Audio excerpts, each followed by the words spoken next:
तो hello guys, मी अंकित चौधरी है, fourth year IT student at BITS Pilani. So आज की वीडियो होने वाली है उन स्टूडेंट्स के लिए जिन्होंने कॉलेज में एडमिशन ले लिया है, चाहे वो IITs में लिया हो, चाहे NITs में लिया हो, चाहे बिट्स प्लानिंग में लिया हो, या फिर कोई भी अदर प्राइवेट इंजीनियरिंग कॉलेज में एडमिशन लिया है। उन बच्चों के लिए आज की मैं वीडियो लेके आया हूँ। अगर आपके पास टाइम है तो देखना, अगर टाइम नहीं है तो मत देखो, कोई दिक्कत नहीं है। मेरे को ये वीडियो एज ए मैं मेरा फोर्थ ईयर में आ गया हूँ तो एज ए आपका सीनियर या बड़ा भाई मेरा पर्सनल एक्सपीरियंस यहाँ पे बताने को आया हूँ, क्योंकि मैं भी एक मीडियम या एवरेज बच्चा था। तो वही कि क्या चीज़ें करूँ, क्या मैंने मिस्टेक करी है जो आप मत करो, क्योंकि बहुत सारी गलतियाँ होने वाली है आपको आपकी इंजीनियरिंग लाइफ में जो आपको अभी रियलाइज नहीं होगी। जब लास्ट में आप या तो ग्रेजुएट हो गए या फिर उस टाइम पे जब आपकी इंटर्नशिप की अपॉर्चुनिटीज आएगी या प्लेसमेंट की बात आएगी, उस टाइम पे आपको रियलाइज होगी। तो देख लो, अगर आप सीरियस हो इन चीज़ों के लिए कि आपकी प्लेसमेंट या इंटर्नशिप के लिए ऐसा कुछ, या फिर आप ग्रेजुएशन के टाइम पे कोई कॉलेज से रिग्रेट ना लेके जाओ, तो आप ये वीडियो देखो, वरना मत देखो। तो ज़्यादा ना टाइम वेस्ट करते हुए मैं ये वीडियो स्टार्ट करता हूँ। जैसे कि आप कॉलेज में एंट्री ले चुके हो, अभी आप वो मेन गेट से एंटर हो चुके हो, आपके अभी मतलब सबके 10-15 दिन जा चुके हैं कॉलेज के अंदर, आपके लेक्चर ओरिएंटेशन हो गया, लेक्चर वगैरह स्टार्ट हो गए होंगे, आप क्लास वगैरह जाना स्टार्ट कर दिए होंगे। आपने फर्स्ट वीक सेकेंड वीक बहुत सारे आपके सीनियर्स हो गए, आपके बैचमेट्स नए नए बैचमेट्स से मिले होंगे, नंबर एक्सचेंज कर लिए होंगे, आपको एज ए फर्स्ट ईयर की आपकी ड्राइव भी मिल गई होगी। अब आपने कॉलेज एक्सप्लोर बहुत कर लिया, कोई दिक्कत नहीं। अब मैं बताता हूँ कि अगला पाथवे क्या रखना है, क्या चीज़ों को इंपॉर्टेंस देना है।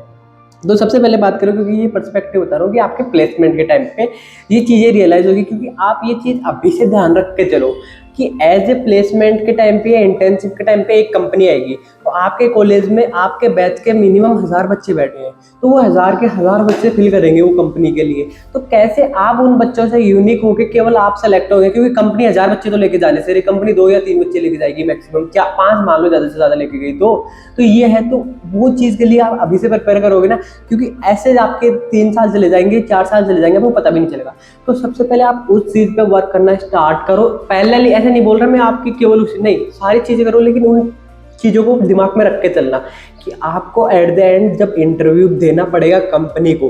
अब इंटरव्यू के लिए ऐसे नहीं होता कि आप 2 दिन पहले चलो मैं इंटरव्यू के लिए चलो प्रिपेयर करता हूँ, आज मैं सब कुछ प्रिपेयर कर दूंगा, कल इंटरव्यू में सब कुछ बोल के जाऊँगा। भाई नहीं होता। जो आपका 2-3 साल की मेहनत होती है ना, वही बोल पाते हो आप इंटरव्यू में। ऐसे नहीं है कि आप एक दिन में सब कुछ सीख के इंटरव्यू के टाइम पे बोल सकते हो, वो पहले का आपको एक्सपीरियंस काम में आएगा। तो वो चीज़ के लिए प्रिपेयर करके चलना कि इंटरव्यू के लिए क्या कुछ, मतलब ऐसे नहीं कि मतलब स्किल सीखो, उस टाइप से बोल रहा हूँ कि इंटरव्यू के लिए आप कम्युनिकेशन आपको आना चाहिए, आपको क्या इंस्टेंट जवाब दोगे, क्योंकि वो कुछ भी सवाल क्वेश्चन कर सकते हैं। तो वो चीज़ पे ध्यान दे के चलो, क्योंकि उस टाइम पे फिर रिग्रेट होगा कि जब आपके वही कि आपके बराबर वालों की इंटर्नशिप या प्लेसमेंट लगेगी, आपकी नहीं लगेगी, तो उस टाइम पे होगा कि मेरे को पहले पढ़ लेना चाहिए था या कुछ कर लेना चाहिए था। तो ये चीज़ अभी से ध्यान दे के चलना, ये रियलिटी चेक है।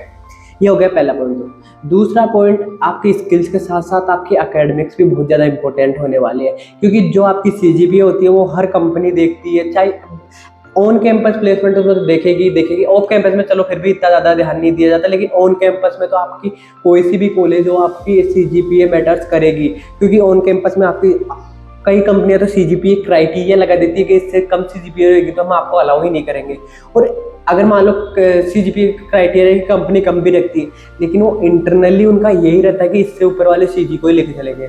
तो CG पे भी ध्यान देना, क्योंकि बहुत ज़्यादा इंपॉर्टेंट है। क्योंकि आपका अभी स्टार्ट हो गया है सेमेस्टर, आपके 10 दिन चले गए, आप अभी भी मेरे पता है कुछ नहीं कर रहे, अभी भी वही चल रहा है। आपके उस जोन से आपको जो फ्रीडम मिल रही है ना आपको, क्योंकि आप नई फ्रीडम मिली है, क्योंकि आप जेई जोन में बहुत ज़्यादा बढ़ गए हो, मैं मानता हूँ, लेकिन उस फ्रीडम को मतलब वेस्ट मत करना। फ्रीडम है तो ठीक है, यूज़ करो, मैं नहीं बोल रहा, लेकिन उसके साथ साथ एकेडमिक्स पर ध्यान देना, अपनी स्किल्स पे ध्यान देना, वो मत भूलना। अभी भी बोल रहा हूँ। अभी आपके फिर मैं अगले पॉइंट चलता हूँ कि आपकी हर कॉलेज के अंदर आपकी क्लब सोसाइटी के रिक्रूटमेंट डिपार्टमेंट के रिक्रूटमेंट्स वगैरह चल रहे होंगे, उनका ओरिएंटेशन वगैरह हो रहा होगा, उनके पीछे आप पागल हो रहे होंगे। हाँ ठीक है भाई, इंपॉर्टेंट होता है, ठीक है आप ले लेना वहाँ से ट्राई करना ज्वाइन करने की, वहाँ से भी आप बहुत सारी चीज़ें सीखने को मिलती है। लेकिन ऐसे नहीं कि केवल उन्हीं पे इतना डेडिकेटेड हो जाओ कि आप एकेडमिक्स छोड़ रहे हो। जैसे कि स्पेशली बिट्स प्लानिंग की बात करूँ तो बिट्स प्लानिंग के अंदर तो आपका अटेंडेंस पॉलिसी होती नहीं है, तो ऐसा नहीं क्लास व्लास कुछ नहीं जा रहे एकदम एकेडमिक्स को जीरो करके आप केवल क्लब या डिपार्टमेंट्स की तरफ जा रहे हो ना भाई। एकेडमिक्स को इंपॉर्टेंस देना, क्लब्स और डिपार्टमेंट भी मानता हूँ इक्वली इंपॉर्टेंट है ज्वाइन करना, क्योंकि वहाँ से आपको स्किल्स थोड़ी बहुत सीखने को मिलेगी, बहुत कम्युनिकेशन वगैरह मिलेगा। लेकिन ऐसा नहीं है केवल उसी पे ध्यान दो, अपनी एकेडमिक्स को भी ध्यान देना उतना ही इंपॉर्टेंट होता है।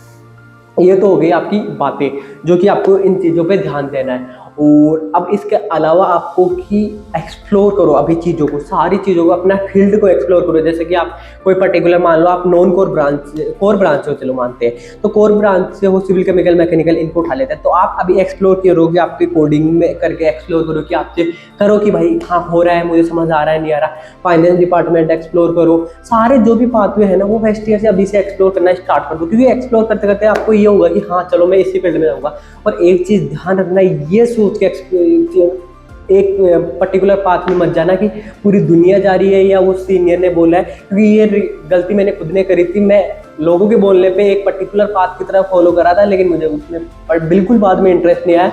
लेकिन ये मुझे बहुत ज़्यादा लेट रियलाइज़ हुआ था। अगर मैं जल्दी रियलाइज होता तो मैं और भी बेटर कर अभी भी मेरा अच्छा है मतलब, लेकिन और बेटर जिस पाथ में चल रहा हूँ अभी उसको और बेटर कर सकता था। तो अभी भी बोल रहा हूँ ये चीज़ ध्यान रखना कि किसी के बोलने पे नहीं, खुद एक्सप्लोर करके खुद पाथ पे जाके देखो कि भाई ये कैसा है, भाई मुझे जाना चाहिए नहीं जाना चाहिए। ऐसा नहीं कि ट्रेंड क्या चल रहा है। तो देखो ये सारी चीजें जो बताना बहुत इंपॉर्टेंट थी, एज ए सीनियर मानो ना मानो, एज ए बड़ा भाई जरूर माना ये चीजें। अगर आपको और भी कुछ डाउट है भैया सीजीपीए कैसे कैलकुलेट करते हैं, भैया प्लेसमेंट में कैसे क्या होता है, या स्पेशली भैया बिट्स प्लानिंग के अंदर अपनी इंटर्नशिप क्या होती है, PS1 PS2, जो भी आपको क्वेश्चन आ रहा है कि भैया मुझे इस पे वीडियो चाहिए, तो अपने चैनल पे आके कमेंट करके जाओ। तुम्हारा भैया as a senior, as a भाई तुम्हारे लिए वीडियो लेके आएगा। अगर अभी तक यहाँ तक वीडियो देख लियो तो चैनल को सब्सक्राइब कर देना, लाइक कर देना वीडियो को। मिलते हैं किसी अगली वीडियो में, कमेंट्स में बता के जाओ आपको कौन सी वीडियो चाहिए। Bye bye.